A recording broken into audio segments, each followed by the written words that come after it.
Yo everybody, how are you today? Mr. Bird here. Gua hari ini super excited karena kita akan bahas drone FPV terbaru dari DJI, yaitu DJI Avata. So everybody, here we go.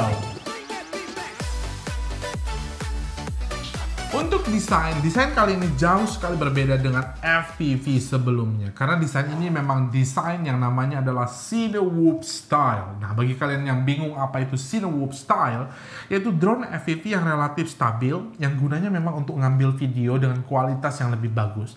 Ada propeller guardnya dan ada framing di sekitar kameranya. Itu ada framing di atasnya ya. Yang digunakan pilot drone untuk nambah seperti ini dia, untuk nambah action kamera seperti ini. Bedanya dengan desain sebelumnya kan seperti racing drone ya. Dengan desain ini pasti ada pro dan kontra. Akan lebih banyak kontra pastinya. Apalagi dibandingkan dengan drone FPV profesional, akan komplain banyak untuk desain kali ini.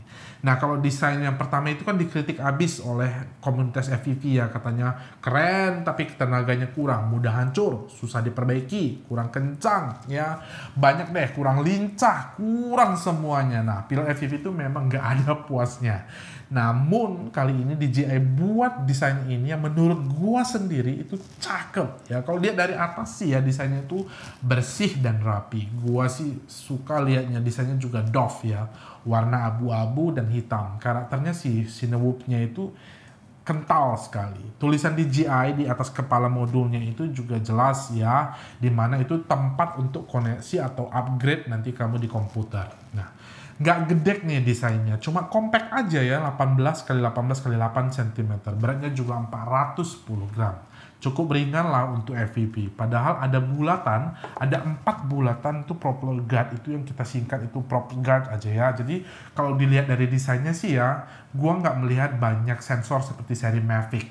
Di sensornya itu cuma di bagian bawah. Yang jelas dari desain ini rangkanya itu ada propeller guard yang somehow I like it gitu. Jadi gua suka aja liatnya. Jadi gua merasa kalau desain ini tuh lebih safe daripada sebelumnya. Jadi nggak seperti versi pertama yang kelihatan garang, kurang safe ya. Dan menurut gua ya, baling-balingnya ini juga nggak bisa dilepas gitu aja. Ada obeng kecil harus untuk ngelepasnya. Beda dengan FPV sebelumnya, baling-baling kali ini dia punya 5 bilah di setiap baling-balingnya. Sebelumnya kan cuma ada 3 nih. Dan yang buat gua jatuh cinta nih sama DJI itu dia tuh mau dengar konsumen gitu loh. Jadi DJI yang pertama itu dikomplain banyak karena susah diperbaiki. Kalau rusak ya kamu harus kirim itu ke DJI. Nah, beda dengan desain kali ini. Desain kali ini juga lebih modular ya. Modular itu artinya mudah dilepas ya, bongkar pasang gitu. Jadi kalau ada kerusakan lebih fleksibel dari FPV yang pertama. Jadi misalnya nih, kalau frame atasnya itu rusak, DJI itu udah siapkan gantinya itu sekitar 350 ribuan ya. Misalnya ya, dan props guardnya itu kalau rusak itu harganya itu sekitar 500 sampai 700 ribu. Masih masuk akal dibanding dengan FPV yang sebelumnya. Kalau jatuh minimum jutaan lah, itu jadi jutaan, udah pasti jutaan lah. Dan mantapnya lagi nih ya, mudah dipasang. Jadi gue yakin sih kalau kamu sendiri bisa gantinya. Jadi coba lihat gambar ini yuk. Kita lihat dari bawah ya. Nah, dengan desain kali ini, gua yakin sih kamu itu mungkin gak akan berani nangkapnya atau melepas drone ini dengan tangan kamu ya, tangannya seperti ini. Karena gak ideal, karena memang drone ini memang didesain untuk naik atau turun dengan mendarat dengan sendirinya. Dengan desain kali ini juga, DJI Avata ini dijadikan drone FPV paling aman, paling user friendly di dunia katanya. Kenapa gua bilang aman ya? Karena gini, gua awalnya dulu punya FPV ya generasi yang pertama itu awalnya bahkan belum di pasaran gua udah punya. Ya udah dikirim dari DJI. Karena gua nggak familiar dengan DJI saat itu, gua tuh terbang nggak sengaja itu kena baling-baling di sini ya. Jadi sempat sobek sampai sekarang aja masih ada bekasnya ya. Jadi karena kurang mahir, gue terbang ngasal aja, karena gak ada propeller guardnya, drone tersebut nabrak, nyemplung masuk ke air.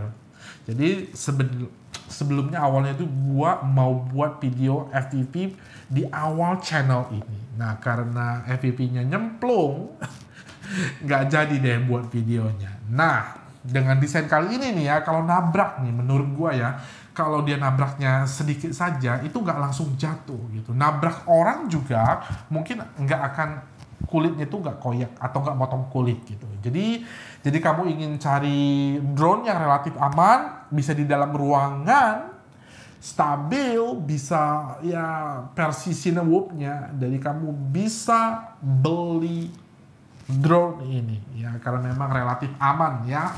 Oke, kita lanjut. Untuk speed, untuk kecepatannya, speed DJI ini jelas tidak akan menyenangkan semua orang. Apalagi kalian yang FPV maniak, ya jangan deh, nggak usah beli nah. Karena kecepatannya memang, bahkan untuk FPV yang pertama aja, kecepatan ini lebih lambat. Nggak akan ngalahin kecepatan FPV tercepat di dunia deh, yang kecepatannya sampai 290 km per jam, itu namanya DRLX ya kalau nggak salah ya. Jadi kecepatannya itu ada 38, sportnya itu 14, dan manualnya itu 27, sekitar 97,2 km per jam. Nah kalau manual mode-nya ini sampai 97 km per jam, kalah dengan FPV yang pertama yang 140 km per jam. Namun yang penting ada manual mode-nya. So guys, ya kalau gue sih sangat senang ya karena gue akan review drone ini. Jadi kalian subs ya, like video ini, dan gue janji deh nanti gue akan tes abis DJI Avata ini dengan teman gue yang drone professional FPV. Namanya itu Handside FPV. Kalian bisa lihat nanti di IG-nya, kalian bisa lihat kemampuannya dia. Super talented FPV drone. Untuk storage dikasih 20 GB internal storage ya, that's great karena sering sekali kalau mau terbang nggak ada media penyimpanan, itu kadang-kadang itu super nyebelin ya, karena mau terbang nggak ada. Jadi paling nggak kalau kali ini udah ada penyimpanan darurat ya, jadi udah relatif aman, bisa di-expand sampai 256 GB. Untuk baterai, kapasitasnya baterai ini adalah 35,71 watt hours 2420 mAh. Nah, bentuknya sih mirip dengan baterai DJI yang pertama. Hanya saja bentuknya itu lebih kecil. Kemampuan terbangnya katanya itu sih 18 menit ya. Jika kamu terbang di dalam ruangan, dibiarin gitu aja sih katanya bisa terbang 18 menit.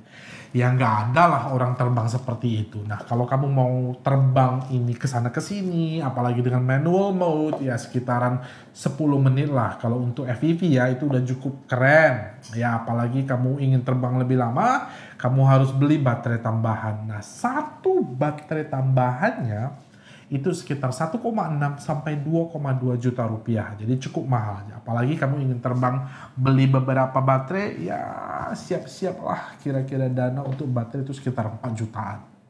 Untuk kamera, disinilah salah satu upgrade paling besar dari drone ini, yaitu dari segi kameranya. Karena memang dari DJI yang pertama memang kurang bagus ya menurutku ya.